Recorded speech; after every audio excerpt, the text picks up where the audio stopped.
Mi-juin, près d'un article sur deux dans notre corpus racontait une négociation. Du diplomatique, de l'accord, de la sortie de crise.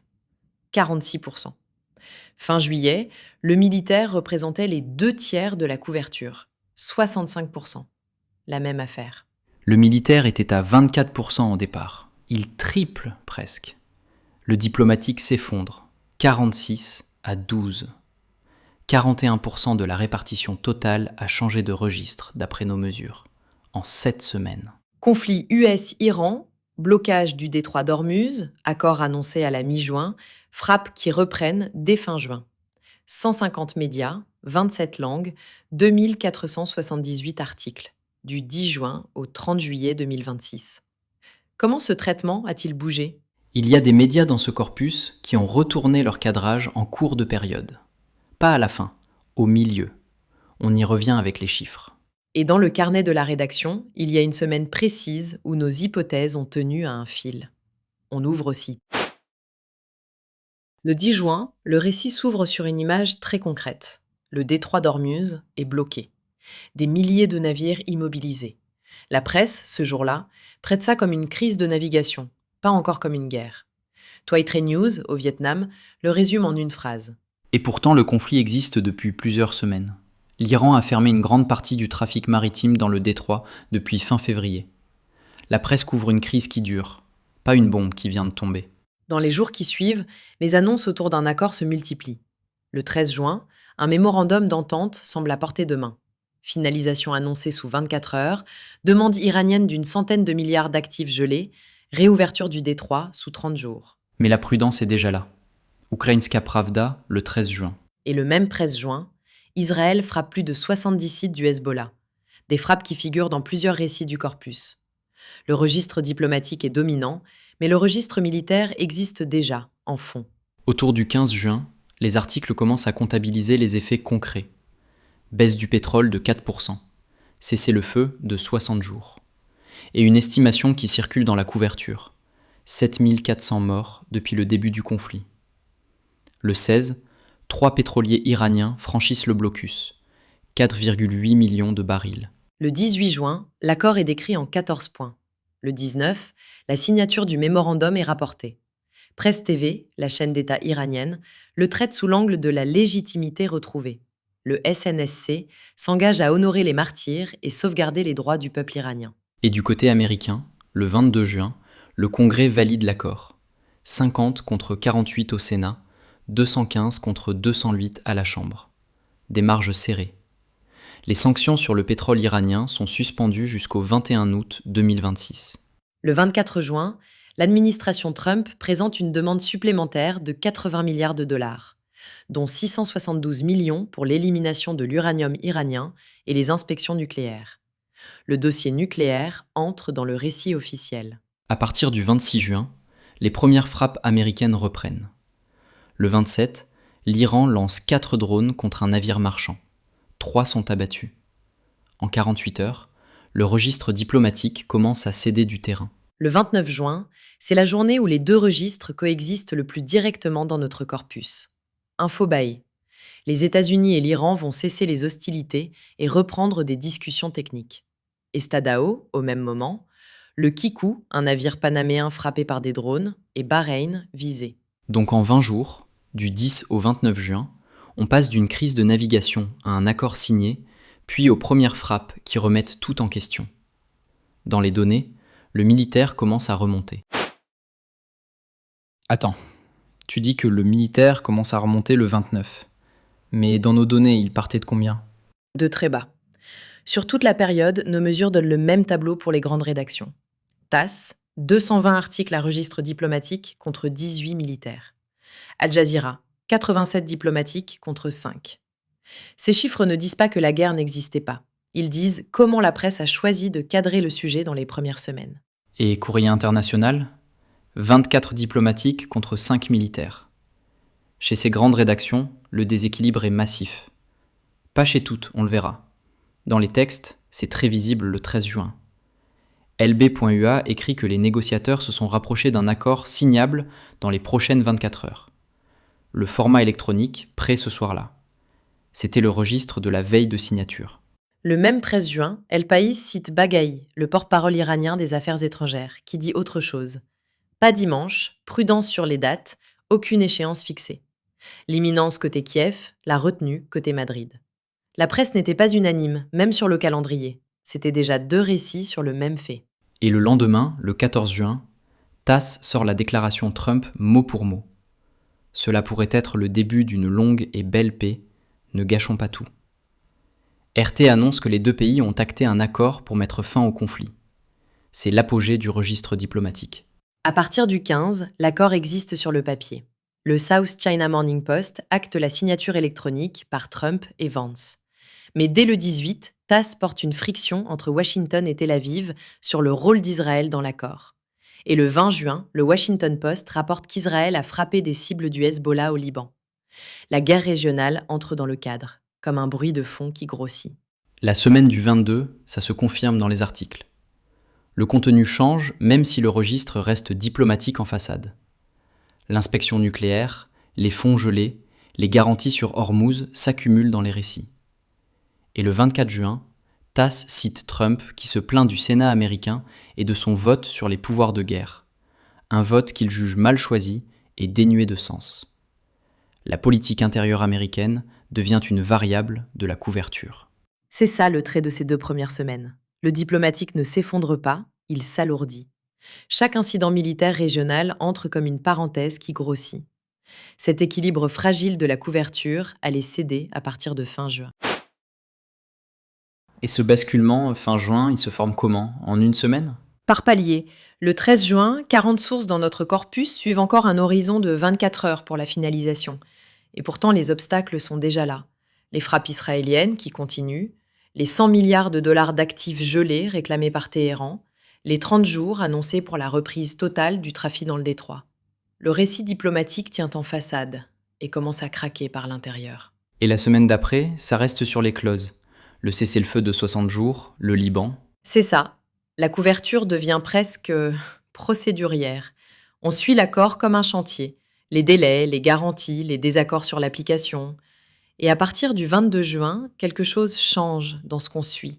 Ce n'est plus la négociation qu'on attend, c'est l'exécution incertaine. Le vote au Congrès américain, les inspections nucléaires, la licence générale sur le pétrole iranien, les navires touchés dans le détroit. Chaque incident entre dans les articles comme une vérification de la solidité de l'accord. Le 29 juin, ça devient presque schizophrène. L'Hindustan Times parle encore d'une rencontre à Doha pour reprendre le dialogue. Infobae cite un responsable américain. Les deux pays cesseront les hostilités, les navires pourront circuler librement. Et Estadao, le même jour, raconte les frappes américaines du 26 juin, les drones contre le Kikou, les attaques sur Bahreïn. Et c'est là que ça cristallise. Le 7 juillet, NZZ titre « Guerre en Iran ». Les États-Unis remettent en vigueur les sanctions pétrolières. Le lendemain, The Hindu écrit que l'Iran accuse Washington de violer leur accord et promet des représailles. La chaîne Al-Manar formule la position iranienne.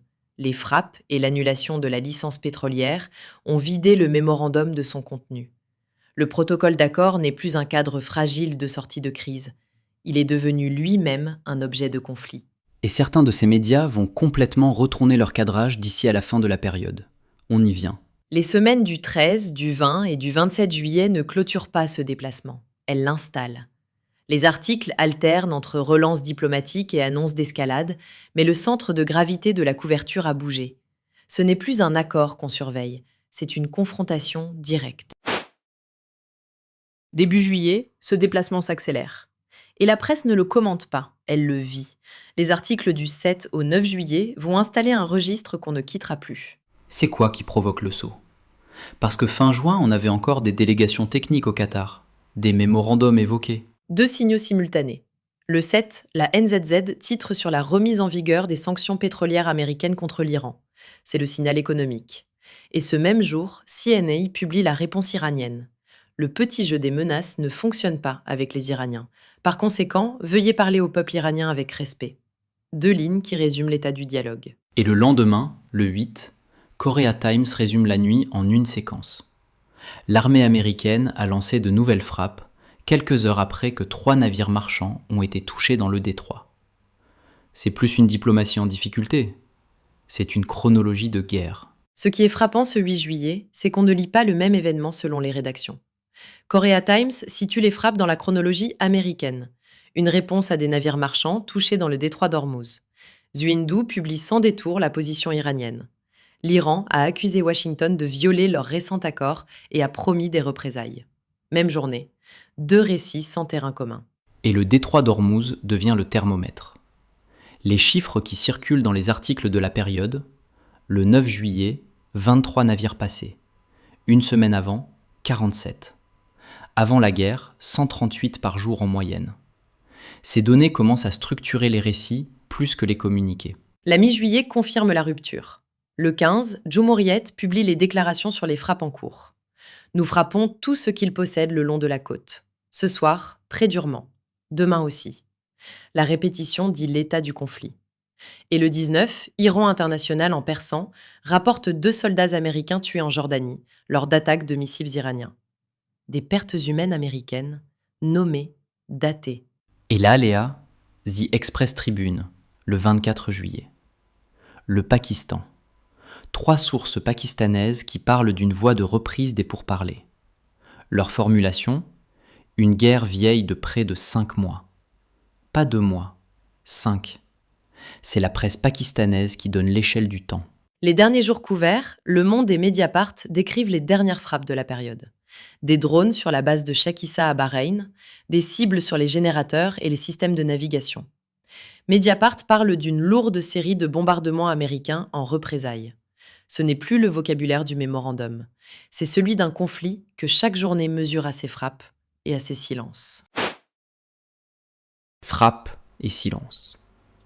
Et ça pose la vraie question.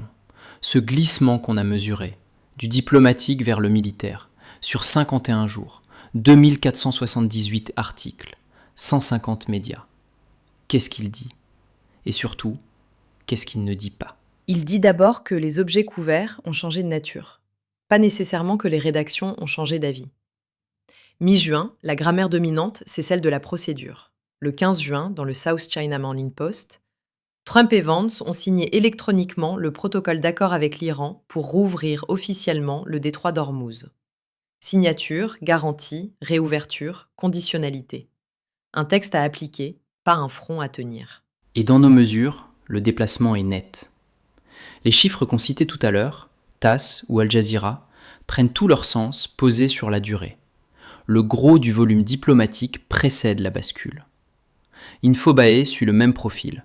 176 articles diplomatiques contre 18 militaires. Le centre de gravité tient longtemps côté accord. Puis le registre militaire devient de plus en plus difficile à tenir à distance. Mais voilà ce que ce déplacement ne dit pas. L'intention. Un cadrage militaire ne prouve pas qu'une rédaction a pris parti pour l'escalade. Il dit que les faits disponibles, les déclarations officielles, les effets matériels imposaient un autre lexique. Et ça vaut dans les 2 sens. Un cadrage diplomatique en juin ne signifie pas que ces mêmes médias ignoraient les frappes. Il signifie que l'accord était encore l'objet narratif dominant. La couverture suit ce qui est documentable, pas ce qui est souhaitable. Il Fatto Quotidiano, le 8 juillet, c'est parlant. Ce qu'on lit côté iranien, violation du mémorandum, réintroduction des sanctions, frappe sur le sud de l'Iran. Et cette formule, l'ère de l'intimidation et de l'extorsion est terminée, nous ne nous plions pas. Ce n'est pas le journal qui le dit, c'est ce qu'il couvre. Les accusations, les ripostes verbales deviennent le matériau du registre militaire, sans que le journal soit une partie prenante. Et ça, le déplacement le révèle aussi. La régionalisation rend la couverture plus instable. Quand les sujets s'additionnent ainsi, Hormuz, Liban, sanctions, pétrole, médiation du Qatar, du Pakistan, d'Oman, la presse quitte le modèle linéaire d'un accord à appliquer. Elle devient une lecture par front, par effet, par risque. 41 journées documentées sur les 51 jours de la période, et à chaque semaine qui passe, un peu plus difficile de raconter une seule histoire. Le virage le plus marqué dans notre corpus, c'est la TASS. 238 articles, le plus gros volume. Semaine du 8 juin, le registre diplomatique représente 83% de sa couverture. La semaine du 15, encore 80%. La semaine du 22 juin, ça commence à glisser, 68%. Et puis la semaine du 6 juillet, c'est passé. Militaire à 70%. La semaine d'après, 80%. Du début juin au début juillet, un mois complet pour virer de bord. Et Presse TV suit une logique proche, mais plus rapide. La chaîne d'État iranienne reste ancrée sur le registre diplomatique pendant tout le mois de juin, semaine après semaine. Puis la semaine du 6 juillet, militaire à 83%. La semaine du 13, militaire à 100%, sur un tout petit volume, cela dit.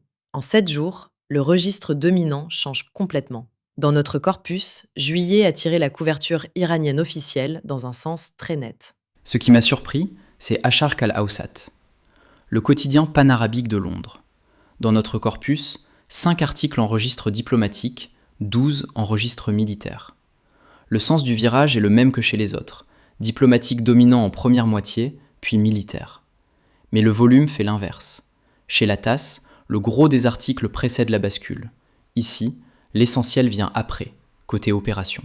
Et à l'opposé, France 24 n'a pas vraiment de virage au sens propre. Dès la semaine du 8 juin, elle oscille déjà entre militaire et diplomatique. Aucune phase diplomatique dominante à abandonner. Le registre militaire s'installe progressivement, mais il était déjà là. Ce n'est pas la même mécanique que la TASS. Là où je marque une pause, c'est sur An-Nahar. 9 articles diplomatiques, 8 militaires dans notre corpus. On peut vraiment parler de virage avec des chiffres aussi serrés ? La mesure est maigre, tu as raison. Ce qu'on peut dire, c'est que le registre diplomatique qui dominait en début de période ne l'est plus à la fin. La direction est là, mais avec ce volume, on ne peut pas lui donner le même poids qu'à la TASS ou Presse TV. Le corpus montre la bascule, pas son amplitude. Ce sont les cas qui manquent d'épaisseur. Bon, le carnet. Semaine du 8 juin, première entrée. On notait émergence d'une volonté politique de résolution, registre diplomatique dominant. On croyait voir une phase de négociation qui allait s'installer. Et un mois plus tard, le même corpus te renvoyait autre chose. Ce qu'on voyait comme un cap, c'était le début d'une oscillation. On notait déjà, dans le corpus de cette semaine, que Presse TV et Amshari Online cadraient l'accord comme une résistance victorieuse. La presse économique anglophone regardait surtout le détroit et les navires bloqués. Le registre diplomatique dominant coexistait déjà avec des fractures qu'on n'avait pas encore mesurées. Le moment qui m'a le plus surpris dans le carnet, c'est la semaine du 6 juillet. J'avais noté « Escalade confirmée, cessez-le-feu rompu ». Ce qu'on ne voyait pas sur le moment, c'est que la TASS basculait en même temps, de son registre diplomatique vers un registre presque exclusivement militaire. Le mouvement des faits et le mouvement de la presse se superposaient, on ne distinguait pas encore les deux. Dernière limite qu'on assume. Semaine du 27 juillet. On notait dans le carnet « Situation illisible, alternance, pause, escalade ». C'est là que la mesure atteint son bord. Quand les événements s'accélèrent et s'entremêlent, le corpus reflète le bruit autant que le signal. On peut compter les articles. On ne peut pas toujours démêler ce qui relève d'un cadrage choisi et ce qui relève d'un événement qui déborde. On a posé la question au départ. Comment la presse mondiale a-t-elle traité cette affaire, du 10 juin au 30 juillet ? Ce qu'on a mesuré sur 51 jours, c'est ça. En première moitié de période, 46% de la couverture était diplomatique. Le militaire ne pesait qu'un quart. En seconde moitié, le rapport s'est renversé. Le militaire à 65%, le diplomatique à 12%. La part de dénonciation a gagné 27 points entre les deux moitiés. Au total, 41% de la répartition a changé de registre, d'après nos mesures. Certains médias ont opéré ce virage en quelques jours, d'autres n'ont presque pas bougé. Ça, c'est le déplacement. Et c'est lui la réponse. La courbe complète, les trajectoires par médias et le récit entier sont sur glucose.press. La page s'enrichit au fil du suivi, ce n'est pas fini. Abonne-toi là-bas pour la suite.